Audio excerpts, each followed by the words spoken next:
Au sommaire cette semaine, une enseigne de fast-food qui parodie ses propres pubs.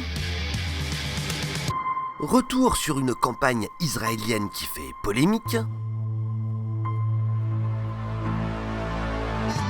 Un spot allemand complètement lunaire pour les transports publics de Hambourg.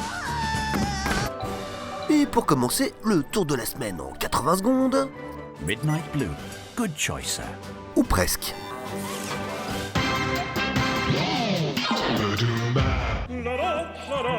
À peine Halloween enterré, les annonceurs ont dégainé leur premier spot de Noël.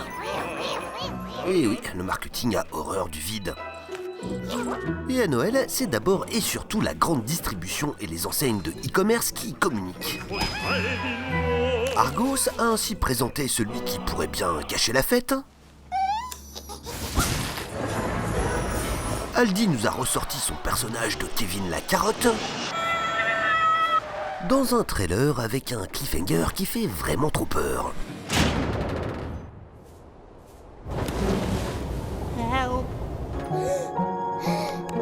Very a pondu une animation trop mimi sur une gamine qui rêve de conquête spatiale. Macy's a trouvé le cadeau le plus relou pour quand t'es dans l'espace. Non, parce que là, le polystyrène en apesanteur, ça va être une tannée. Et pendant qu'Amazon faisait chanter Can You Feel It à ses cartons, César faisait concevoir des pulls moches de Noël par des chiens. The dogs designed every element, starting with the color tunnel, where the dog's speed selected the base color. Midnight Blue, good choice, sir. The icons were picked by measuring the velocity of the designer's tail.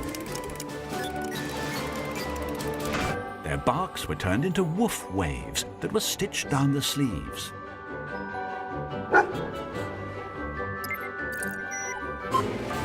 Des pulls moches que les Américains vont pouvoir tenter de gagner sur le site de la marque.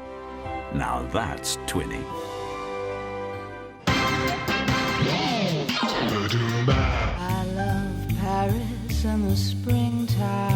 C'était il y a presque 15 ans.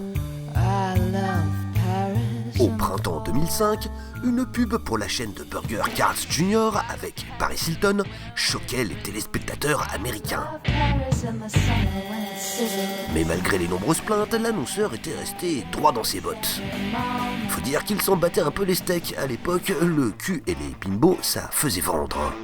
I love going all natural. It just makes me feel better. Sauf que les temps ont changé et l'heure n'est plus au sexisme assumé. Take that down. Put that up. That was supposed to be a fresh ingredient. And then that lady got in there and her clothes flew off. It was windy. Sentant le vent tourner, Carl Jr. a fait son mea culpa au printemps 2017 et tiré un trait sur bimbos et bikini. Et pour prouver qu'elle a bien changé, la marque a décidé de se moquer de son passé. Pour ça, elle a recruté Céleste Barber, la comédienne australienne qui parodie sur Instagram les poses ridicules des influenceuses et autres hit girls.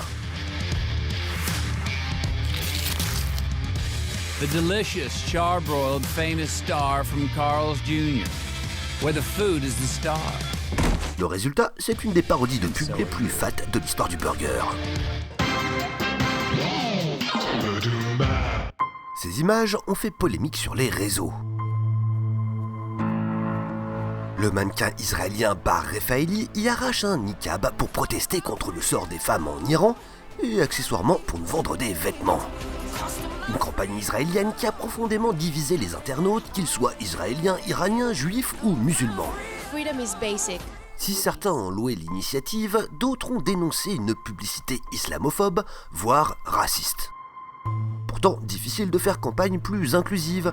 Les autres spots montrent par exemple Taounia Rubel, mannequin d'origine éthiopienne, Stav Strashko, mannequin transgenre, Melek Zilberschlag, un youtubeur juif ultra-orthodoxe, ou encore Shams Marie Abomok, une musulmane qui avait participé à la version israélienne de Big Brother.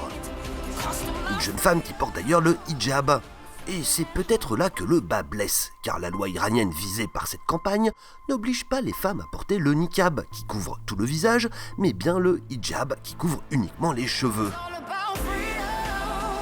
Bref, la mode, c'est comme la géopolitique, c'est jamais simple ni basique. Freedom is basic. Pour faire la promo des transports publics de Hambourg, les créatifs allemands ont imaginé le périple d'un arrêt de bus de grande banlieue qui part en ville et qui part en vrille. Bref, du what the fuck à la sauce teutonne.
Ba-doom-ba.